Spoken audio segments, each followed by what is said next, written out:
आज के इस वीडियो में हम लोग क्लास 10th के रसायन शास्त्र के चैप्टर 4 देखने वाले हैं, जिसका नाम है कार्बन तथा इसके यौगिक। कार्बन तथा इसके यौगिक। क्लास 10th के रसायन शास्त्र की बात करें तो इस रसायन शास्त्र के सबसे मोस्ट विविया चैप्टर अगर कहा जाए तो यही चैप्टर है कार्बन तथा इसके यौगिक।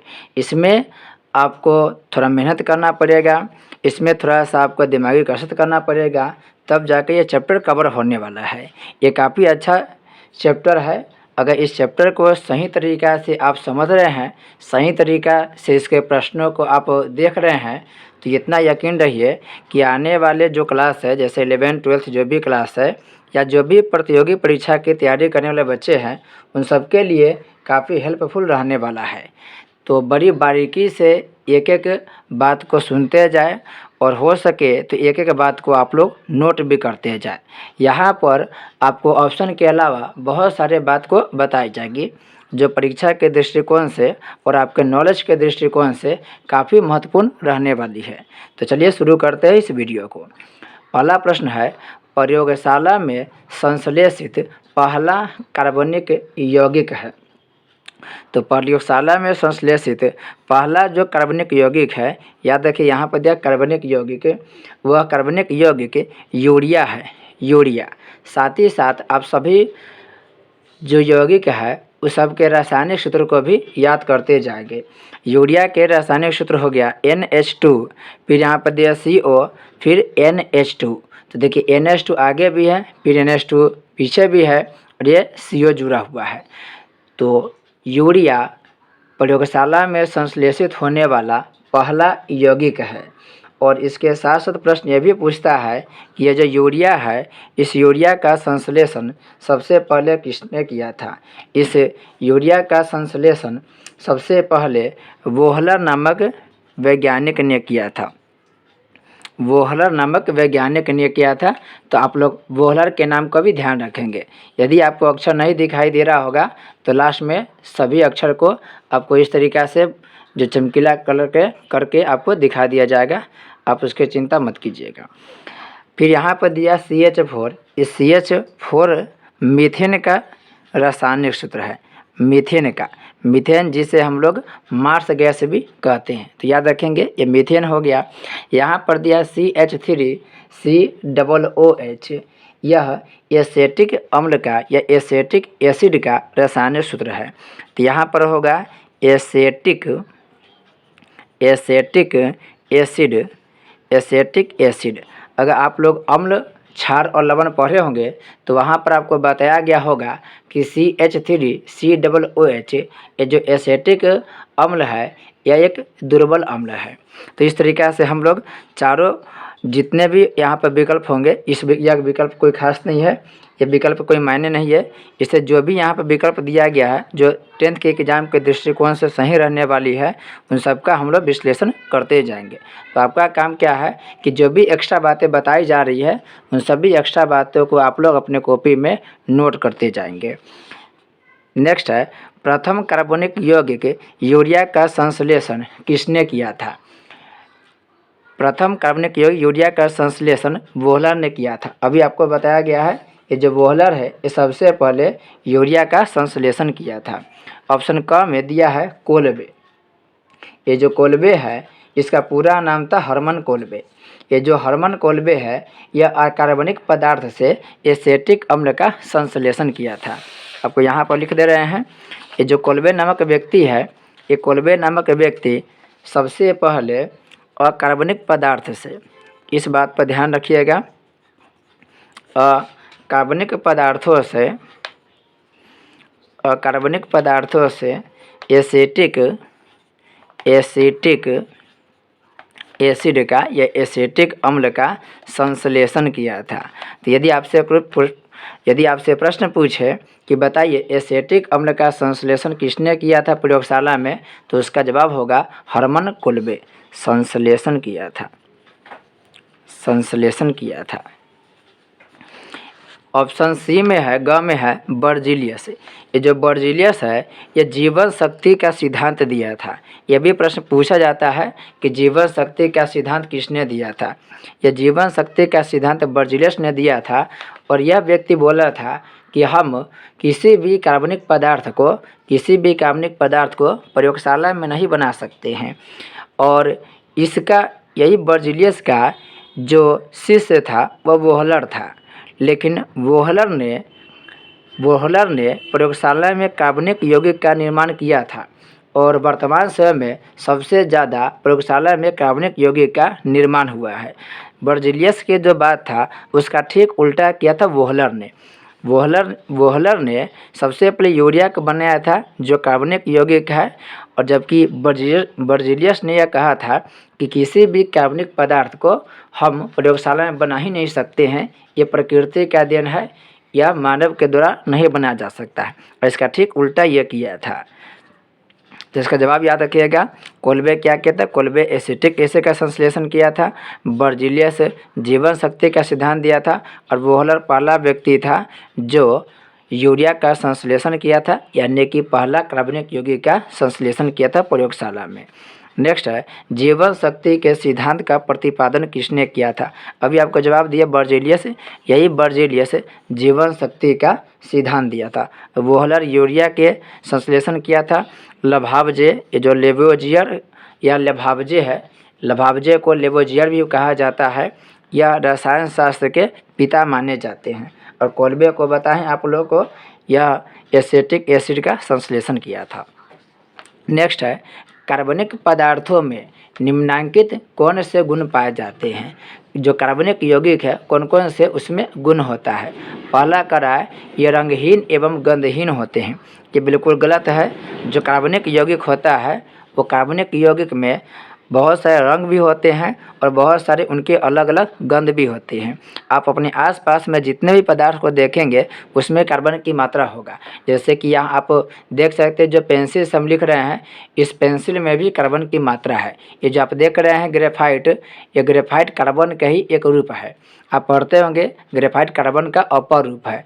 तो ये ग्रेफाइट एक प्रकार के कार्बन का ही बना हुआ है, कार्बनिक यौगिक है। और इसमें देख रहे हैं कि साफ साफ दिखाई दे कि काला रंग के है। आप प्लास्टिक देखते होंगे तो प्लास्टिक भी बहुत प्रकार के दिखते होंगे। तो कार्बनिक यौगिक बहुत सारे रंग से बने होते हैं और साथ ही साथ उसमें बहुत प्रकार के गंध भी होती हैं। बहुत सारे केमिकल आप देखते होंगे, रंग वगैरह कार्बनिक यौगिक के द्वारा ही निर्मित होते हैं और वो अलग अलग गंध के होते हैं। फिर दिया है, इनके क्वथनांक अथवा द्रवणांक निम्न होते हैं। यह बात सही है कि जो कार्बनिक यौगिक होता है उनका क्वथनांक और द्रवणांक निम्न होता है। फिर दिया है, ये कार्बनिक विलायकों में अविलेय होते। यह भी सही बात है। जो कार्बनिक यौगिक होता है वो कार्बनिक विलायकों में अविलेय होता है, जबकि ये यहाँ पर दिया है कि ये कार्बनिक विलायकों में ठीक है अविलेय होते हैं। ये कथन गलत है। ये कथन गलत है। कार्बनिक विलायकों में ये विलेय होते हैं। कार्बनिक यौगिक कार्बनिक विलायकों में विलेय होते हैं, जबकि ये जल में क्या होता है? अविलेय होते हैं। और फिर दिया है, ये समावयवता प्रदर्शित नहीं करते हैं। ये भी गलत है, क्योंकि सबसे ज़्यादा समावयवता कार्बनिक यौगिक के द्वारा ही व्यक्त किए जाते हैं। समावयवता क्या होता है ये आगे हम चर्चा करेंगे। इस तरह से इसका आंसर होगा ख। बाकी सभी जो दिया गया कथन वो गलत है। नेक्स्ट है, कार्बनिक यौगिकों में तत्वों के संयोग का आधार होता है प्राय। इसका जवाब हो जाएगा ख, सहसंयोजकता। सहसंयोजकता। सहसंयोजकता में क्या होता है कि दो परमाणु होते हैं और दोनों परमाणु अपनी बाह्यतम कक्षा के इलेक्ट्रॉनों को आपस में साझा कर लेता है और साझा करके उन दोनों के बीच में एक बंधन बनता है।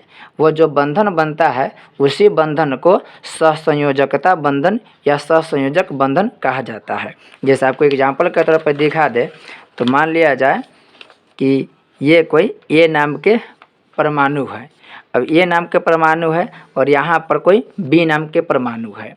तो ए नाम के परमाणु के ये हो गया उनका कक्षा, ये भी हो गया इनका अपना कक्षा। अब इसके अंतिम यानी कि ये जो देख रहे हैं आप लास्ट में, ये हो गया इसका बाहरी कक्षा। तो इस बाहरी कक्षा में मान लेते हैं कि एक इलेक्ट्रॉन है, और इस जो तत्व को देख रहे हैं इसका भी मान लेते हैं कि बाहरी कक्षा में एक इलेक्ट्रॉन है।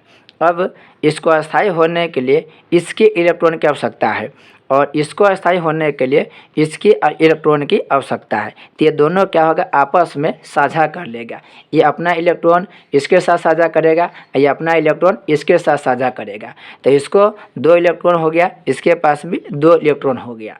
तो इस प्रकार से जो बंधन बनता है उस बंधन को हम लोग सहसंयोजक बंधन कहते हैं, और उसी प्रक्रिया को हम लोग सहसंयोजकता कहते हैं। जैसे आप देखते होंगे तो हाइड्रोजन को देखते होंगे तो हाइड्रोजन के जो बाहरी कक्षा में आप देखते होंगे तो एक ही इलेक्ट्रॉन है, और फिर देखते होंगे कोई दूसरा हाइड्रोजन परमाणु है, उसके भी बाहरी कक्षा में एक ही इलेक्ट्रॉन होगा। तो ये जो हाइड्रोजन है इसके पास भी एक ही इलेक्ट्रॉन है, और इस हाइड्रोजन के पास भी एक ही इलेक्ट्रॉन है। तो ये दोनों आपस में क्या करेंगे, इलेक्ट्रॉन के साझा कर लेंगे। इसका इलेक्ट्रॉन इसके पास चला गया और इसका इलेक्ट्रॉन इसके पास, तो दोनों के पास 2-2 इलेक्ट्रॉन हो गया, और इस तरीक़ा से जो बंधन बनता है उसे हम लोग सहसंयोजकता बंधन कहते हैं। तो इसका राइट आंसर हो जाएगा सहसंयोजकता।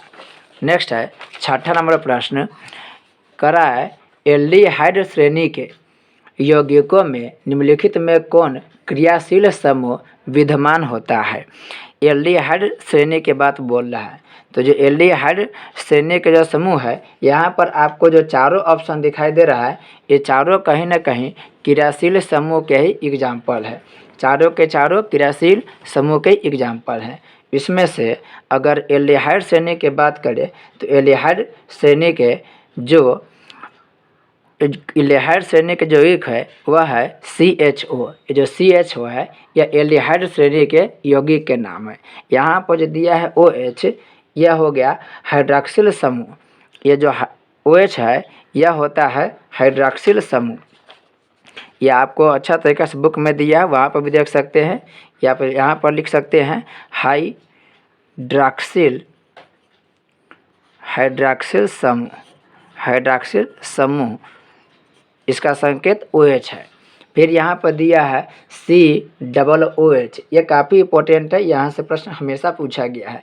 इसे बोलते हैं कार्बोक्सिलिक, इसको हम लिख दे रहे हैं कार्बोक्सिलिक समूह।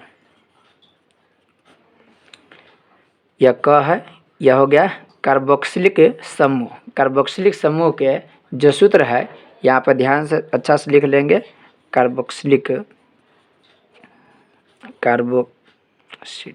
यह क है और यह हो जाएगा स, कार्बोक्सिलिक एसिड। यह क हो जाएगा और यह स है, कार्बोक्सिलिक समूह के यह एग्जाम्पल है। फिर यहाँ पर देख रहे हैं NH2। ये NH2 है, ये एमीन समूह के अंतर्गत आता है। NH जो 2 है यह एमीन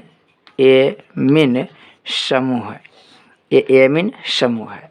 तो आपको जितने भी क्रियाशील समूह और उसके संकेत है वह ध्यान रखना होगा, क्योंकि जब भी आपको इस तरीक़ा से सूत्र निर्माण के लिए दिया जाएगा तो उसकी आवश्यकता यहाँ पर पड़ेगा, तो भी ध्यान रखिएगा। आपको याद रखने का तरीका बता दे, जैसे यहाँ पर दिया एल्डिहाइड, तो हाइड मतलब होता छुप जाना। अब छुपता कौन है, चोर छुपता है। अब चोर के यहाँ पर को बना दीजिएगा। देखिए यहाँ पर जो ध्वनि निकलेगा CHO, चो निकलेगा, ठीक है ना, तो उससे आप र एक जोड़ करके मिला लीजिएगा कि चोर क्या होता है, छुपता है। तो एल्डिहाइड श्रेणी के जो संकेत है, जो सूत्र है वह है CHO। हालांकि सभी ये ट्रिक आपको एक वीडियो में बना कर दिया गया है, आप वहां से भी देख सकते हैं। मेरा जो यूट्यूब चैनल है उसमें प्लेलिस्ट के ऑप्शन में जाएंगे तो सभी के सूत्र आपको बनाकर दिया गया है, वहां से आप विशेष रूप से देख सकते हैं। तो यहाँ पर हो गया हाइड्रॉक्सिलिक समूह हो गया, यहाँ पर हो गया एल्डिहाइड समूह हो गया, यहाँ पर कार्बोक्सिलिक समूह हो गया, और ये जो है NH2 ये एमीन समूह हो गया। नेक्स्ट है CH3 फिर CH2OH और CH3O CH3 किस प्रकार के समावयवी है? समावयवी है, यहाँ पर दिया ऑप्शन में स्थान समावयवी, क्रियाशील समावयवी, श्रृंखला समावयवी और फिर दिया सममूलक। इसका जवाब होगा क्रियाशील समावयवी। समावयवी का मतलब होता है कि इन दोनों के आप देखेंगे तो दोनों में ये जो देखा CH3 हो गया CH2OH, तो इन दोनों के अणुसूत्र समान होता है। समावयवी का मतलब है दोनों के अणुसूत्र समान होगा, लेकिन इनके जो तरीका है, देखिए इन लोगों के लिखने का तरीका है ये अलग अलग है। अब कह रहा है कि ये और ये दोनों किस प्रकार के समावयवी है, तो इसका जवाब है क्रियाशील। क्रियाशील कैसे, यहाँ पर ध्यान देंगे। यहाँ पे देखिए C की संख्या 1 2, यहाँ पर C इसमें 2 है, 1 और 2। यहाँ पर देखेंगे तो C 1 और यहाँ पर C 2, तो इसमें भी 2 है, इसमें भी C 2 है। इसमें देखेंगे H 3 है, 2 5 है और यहाँ पर 6, 3 3 2 5 1 6, इसमें हाइड्रोजन 6 है। इसमें देखेंगे तो H 3 और 3 6 है। फिर देखेंगे आप तो यहाँ पर O जो है O यहाँ पर आपको 3 ठीक है 6 हो गया। यहाँ पर O देखेंगे तो 1 है, यहाँ पर O देखेंगे तो 1 है। तो दोनों का देखिए अणुसूत्र समान है, तो अणुसूत्र समान है तो ये कहलाएगा समावयवी। लेकिन यहाँ पर OH है और यहाँ पर O है, तो ये O है और ये OH है, तो इन दोनों के बीच में देखिए इसमें क्रिया करके OH को हटा करके O रख दिया गया, तो ये दोनों के ऊपर क्रिया हो रहा है, इसलिए इसका नाम हो गया क्रियाशील समावयवी। क्रियाशील समावयवी, स्थान समावयवी के बारे में डिटेल से आपको लेक्चर दिया गया है, आप वहाँ से विशेष रूप से देख सकते हैं। नेक्स्ट है अणुसूत्र C5H12 के कितने श्रृंखला समावयवी होंगे? अणुसूत्र C5H12, एक होता है आप पढ़े होंगे एल्केन, एक होता है एल्कीन, एक होता है एल्काइन। आप पढ़े होंगे एल्केन एल्कीन एल्काइन। विशेष रूप से आप वहाँ का लेक्चर देखेंगे तो समझ में आएगा। यहाँ पर आपको ऑप्शन आंसर बता दे कि जो अणुसूत्र C5H12 है इसके श्रृंखला समावयवी की संख्या होगा 3। श्रृंखला समावयवी का मतलब है इसको और कितने तरीक़ा से लिख सकते हैं, तो इसको हम 3 तरीक़ा से और लिख सकते हैं C5H12 को। यहाँ पर इसका आंसर हो जाएगा 3। आप याद भी रख सकते हैं, वहाँ पर ट्रिक दिया गया है उसके साथ याद रख सकते हैं और किसी का भी आप समावयवी आसानी से निकाल सकते हैं। फिलहाल याद रखिए इसका आंसर होगा 3। अगला है 1 ब्यूटीन तथा 2 ब्यूटीन किस प्रकार के समावयवी है? 1 ब्यूटीन कर रहा है तथा 2 ब्यूटीन किस प्रकार के समावयवी है? इसका आंसर हो जाएगा स्थान समावयवी। स्थान समावयवी कैसे होगा, जैसे यहाँ पर दिया है 1 ब्यूटीन, तो 1 से स्थान परिवर्तन करके 2 ब्यूटीन पर चला गया है, तो यह स्थान चेंज किया है, इसीलिए इसे स्थान समावयवी कहेंगे। आपको हम डिटेल से बना कर दिखा दे रहे हैं। यहाँ पर आप देखेंगे तो कह रहा है कि 1 ब्यूटीन और 2 ब्यूटीन, तो हम पहले 1 ब्यूटीन के लिख देते हैं संरचना सूत्र। यह होगा CH2, फिर यहाँ पर 1 ब्यूटीन कह रहा है तो देखिए ब्यूटीन ब्यूटीन कह रहा है, तो एक है एल्केन होता है एल्केन, एक होता है एल्कीन एल्कीन और एक होता है एल्काइन एल्काइन। ये होता है सिंगल बॉन्ड, ये होता है डबल बॉन्ड, ये होता है ट्रिपल बॉन्ड। तो यहाँ पर कह रहा है ब्यूटीन, इन कह रहा है इन, तो इन किस में है? एल्कीन में है। एल्कीन क्या होता है? डबल बॉन्ड होता है, और डबल बॉन्ड किस में लगा है? तो पहला में लगा है 1 में। अब ब्यूट के जो मतलब होता है आप पढ़े होंगे मेथ एथ ब्यूट प्रोप हेक्स, ये सब आप डिटेल से वीडियो में आप देखेंगे तो पता चलेगा। आप फिलहाल हम बना रहे हैं यहाँ पर 1 ब्यूटीन, तो एक जगह पर है, मतलब पहले के साथ डबल बॉन्ड लगा है, तो यहाँ पर हम लगाएंगे डबल बॉन्ड। ये डबल बॉन्ड हो गया, ये हमको ऐसे बना दे रहे हैं, ये डबल बॉन्ड हो गया, CH2 हो गया। फिर यहाँ पर होगा CH, फिर कार्बन श्रृंखला से जुड़ा होगा CH2, फिर हो जाएगा CH3। देखिए ये पहला हो गया, ये दूसरा हो गया, ये तीसरा हो गया, चौथा हो गया। पहले के साथ डबल बॉन्ड लगा है इसलिए यह हो गया 1 ब्यूटीन। अब फिर 1 ब्यूटीन पहले नंबर पर है तो दूसरे के साथ ये डबल बॉन्ड जुड़ेगा, तो इसको हम ऐसे लिख सकते हैं CH3 सिंगल बॉन्ड, फिर हो जाएगा CH, और यहाँ पर हम लगा देंगे डबल बॉन्ड, यहाँ पर हम डबल बॉन्ड लगा देंगे CH, फिर हो जाएगा CH3। ये पहला नंबर के हो गया, दूसरा नंबर के, तीसरा नंबर के, चौथा नंबर के। तो यहाँ पर देखिए पहले के साथ डबल बॉन्ड जुड़ा हुआ है, यहाँ पर दूसरे के साथ डबल बॉन्ड जुड़ा हुआ है। तो ये जो ब्यूटीन है ये पहले के साथ जुड़ा हुआ है, और यही डबल बॉन्ड इसके साथ जुड़ गया दूसरे के साथ, तो दूसरे के साथ जुड़ गया है, इसलिए इसका नाम होगा 2-ब्यूटीन। तो ये दोनों के बीच में आप देखेंगे तो सब कुछ समान है, बस डबल बॉन्ड यहाँ पर ना होकर के इसमें यहाँ पर है, यानी ये अपना स्थान क्या कर लिया है, परिवर्तित कर लिया है। इस तरह से ये दोनों समावयवी है, लेकिन दोनों में अंतर किसका है, तो स्थान के अंतर है। तो ये हो जाएगा स्थान समावयवी, इसका आंसर हो जाएगा स्थान समावयवी। अब अगला है, हीरे में कार्बन परमाणुओं को बांधे रखने वाली कौन सी बंध होती है। तो हीरा के बारे में आप पढ़े होंगे कि यह एक ऐसा पदार्थ है जो प्रकृति में सबसे कठोरतम रूप से पाई जाती है। हीरा प्रकृति में सबसे कठोरतम रूप से पाई जाती है, और इसमें जो परमाणु के बीच बांधे रखने वाला जो बंध होता है वह होता है सहसंयोजी बंध। यह सहसंयोजी बंध होता है। यह है वांडर बल, यह वांडर वाल्स बल है। ये जो वांडर वाल्स बल है यह बहुत ही छोटे स्थान तक लगती है। दो परमाणुओं के अणुओं के बीच लगने, दो परमाणुओं के जो आयन होता है उसके बीच लगने वाला यह बल होता है। बहुत ही छोटे स्थान पर लगने वाला ये बल है। इस बल के खोज किया था वांडर बल्स ने किया था, इसलिए इसके नाम पर ही वांडर बॉल्स बल के नाम रखा गया। नेक्स्ट है, कौन सा हाइड्रोकार्बन कमरे के ताप पर ठोस है। अब कह रहा है कौन सा कमरे के ताप पर ठोस है, और यहाँ पर जो 4 ऑप्शन दिया है आप थोड़ा सा दिमाग लगाएंगे। जैसे दिया यहाँ पर CH4, फिर C3H8, C8, C20। तो आपको करना क्या है कि जो भी C18 से आगे होगा, C18 से जो भी आगे होगा, C19 जैसे यहाँ पर हम लिख दे रहे हैं, जो भी C18 से आगे होगा, C18 से जो भी आगे होगा वह सभी ठोस रूप में होगा। जैसे C18 हो गया, C19 हो गया, C20 हो गया, तो C18 से आगे जो भी होगा हाइड्रोकार्बन तत्व वो सभी ठोस रूप में होगा। और 18 से जो कम होगा यानी 17 से लेके 5 तक आप याद रखेंगे, 18 से कम यानी कि C17, और C17 से यहाँ पर जाएंगे पीछे C5 से लेके C17 तक।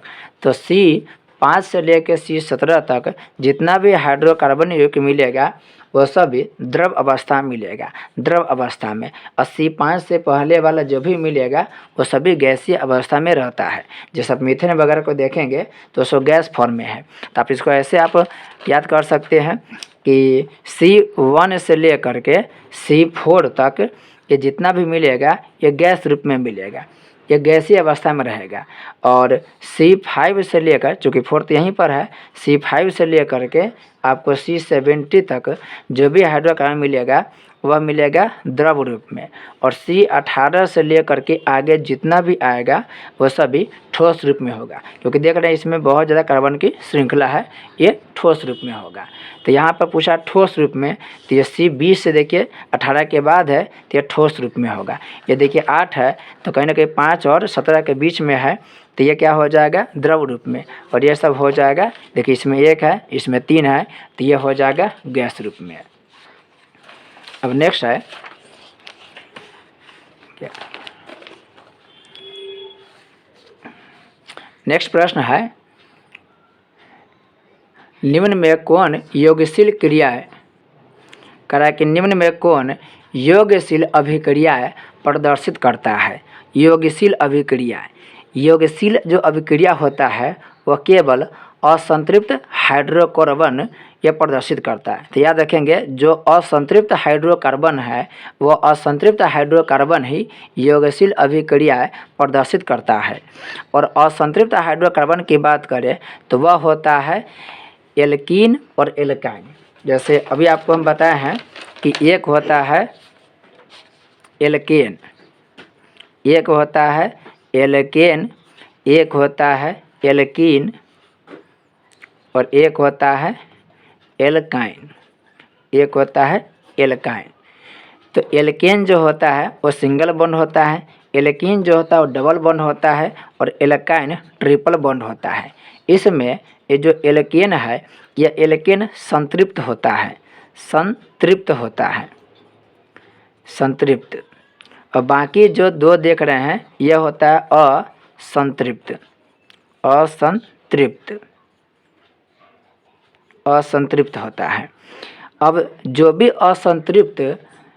असंतृप्त यौगिक होगा वही योगशील अभिक्रिया को दर्शाएगा। तो एल्कीन और एल्काइन दोनों असंतृप्त हाइड्रोकार्बन है, अतः यही केवल योगशील अभिक्रिया दर्शाएगा, जबकि जो एल्केन होता है वह संतृप्त होता है, इसलिए वह योगशील अभिक्रिया को नहीं दर्शाएगा। देखिए ये चैप्टर ना थोड़ा सा टफ है, इसलिए आपको बारीकी से हर एक बात को समझना होगा।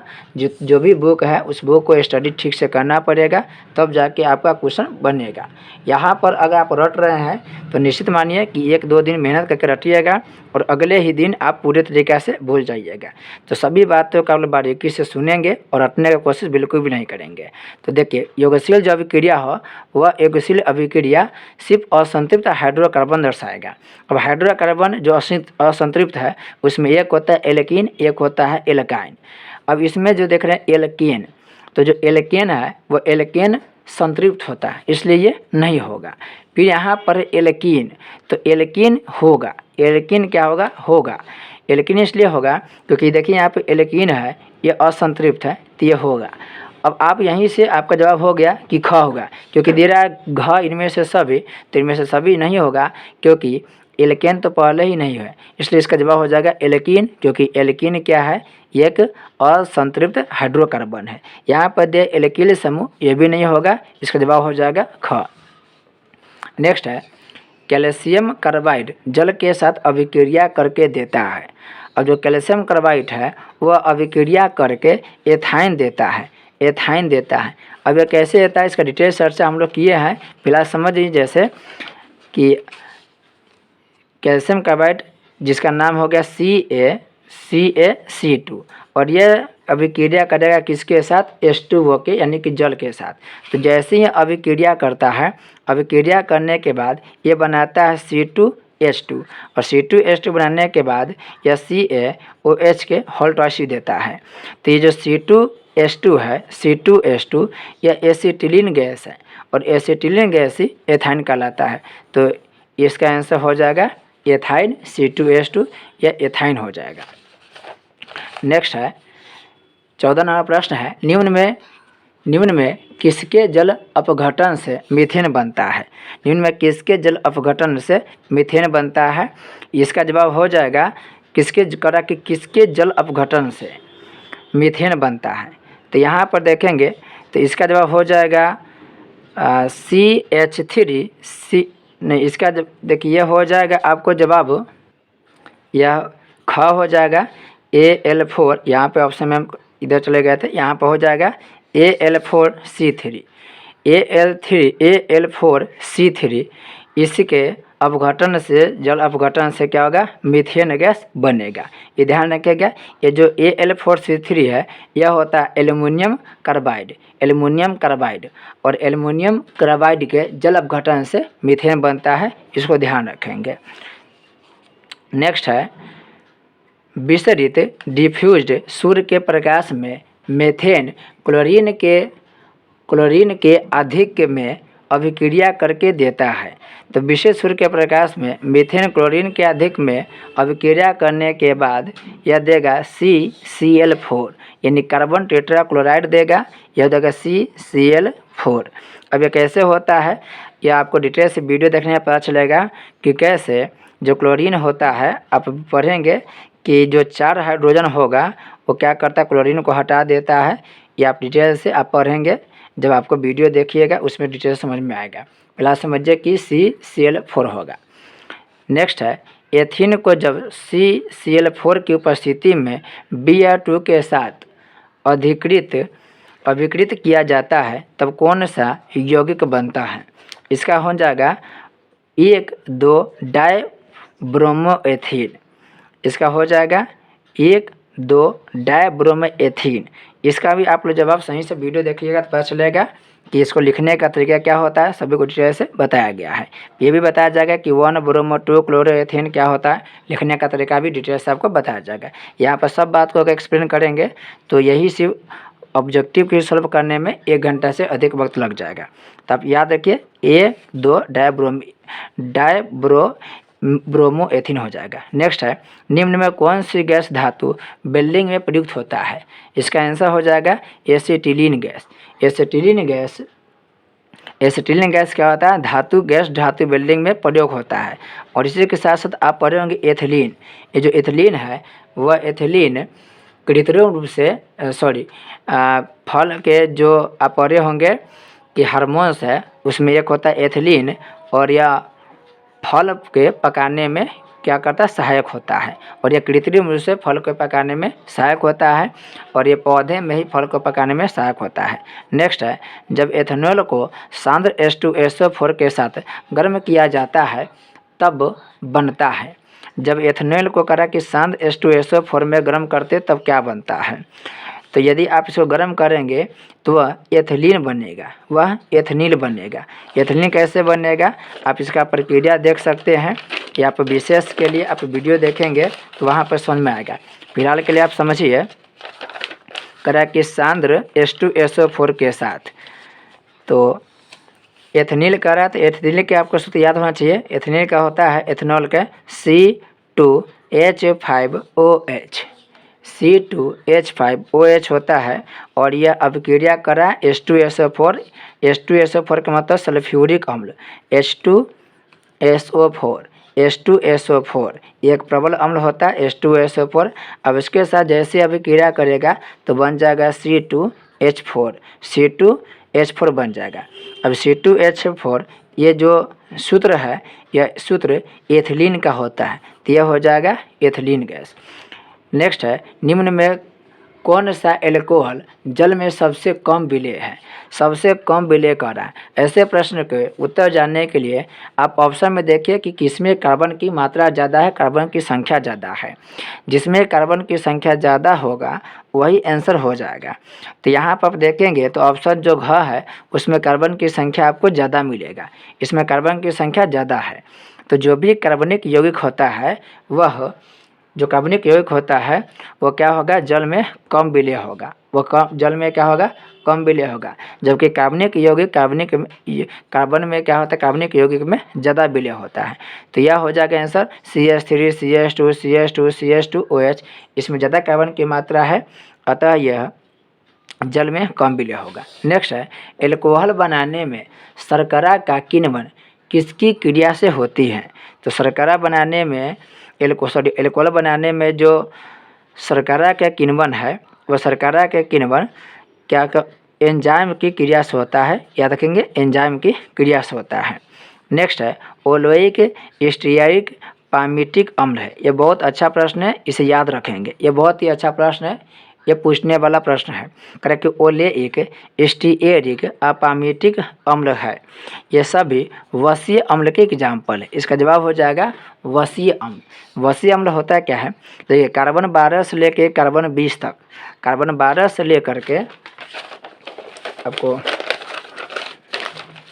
कार्बन 12 से लेकर कार्बन 20 तक जो कार्बोक्सिलिक एसिड के समूह होता है वह कार्बन 12 से लेकर कार्बन 14 तक जो कार्बोक्सिलिक एसिड के समूह होता है उसी को हम बोलते हैं वसीय अम्ल। कार्बन 12 से लेकर कार्बन 20 तक याद रखिएगा। अब इसमें एक होता है ओलेइक, एक होता है स्टीयरिक और एक होता है पामिटिक। अब तीनों को सूत्र भी याद रखना होगा। जैसे पहला में दिया है ओलेइक, आपको दिखाई दे रहा होगा, दिया है ओलेइक। ये जो ओलेइक है इसका सूत्र होता है C17H33, और इसमें आप जोड़ दीजिएगा कार्बोक्सिलिक समूह को। कार्बोक्सिलिक समूह के मतलब होता है COOH, तो COOH ये लास्ट में आप सब में जोड़ते चल जाएंगे। कार्बोक्सिलिक जो समूह होता है उसका संकेत होता है COOH। अब यहाँ पर ओलेइक के बाद है स्टीयरिक, तो स्टीयरिक के यह संकेत हो जाएगा C17 से लेकर C17 H 35 हो जाएगा, यह H 35 हो जाएगा और फिर आप उसमें COOH जोड़ देंगे। फिर आगे दिया है पामीट्रिक, तो पामीट्रिक स्टार्ट होता है 15 से, C15, फिर 15 30 तक 31, H 31 हो गया, फिर जोड़ देंगे COOH। तो ये देखिए, ये जो देख रहे हैं आप, ये हो गया ओलेई के सूत्र हो गया, ये स्टीरियाई के सूत्र हो गया, और ये है पामीटिक ये का सूत्र हो गया। ये सभी वसीय अम्ल है, वसीय अम्ल है। नेक्स्ट है 22 नंबर प्रश्न है, कह रहा है कि एक कार्बनिक यौगिक एक की अभिक्रिया NaHCO3 के संतृप्त जलीय घोल से कराने पर फदफदाहट के साथ CO2 गैस मुक्त होती है, निम्न में ए कौन सा यौगिक है। ये जो NaCO3 है, यह हो गया सोडियम बाइकार्बोनेट, और सोडियम बाइकार्बोनेट को जब हम किसी अम्ल के साथ अभिक्रिया कराते हैं तब CO2 गैस मुक्त होती है। तो यहाँ पर एक ही अम्ल है, यहाँ पर दिया एथेनोइक अम्ल, तो एथेनोइक अम्ल से जैसे अभिक्रिया कराएंगे उसमें से कार्बन डाइऑक्साइड यानी CO2 गैस क्या होगी, निकलेगी, यह मुक्त होगी। नेक्स्ट है निम्नलिखित में मीथेन किसका उदाहरण है। तो मीथेन संतृप्त हाइड्रोकार्बन का उदाहरण है, संतृप्त है, इसमें सिंगल बॉन्ड होता है और यह संतृप्त हाइड्रोकार्बन का उदाहरण है।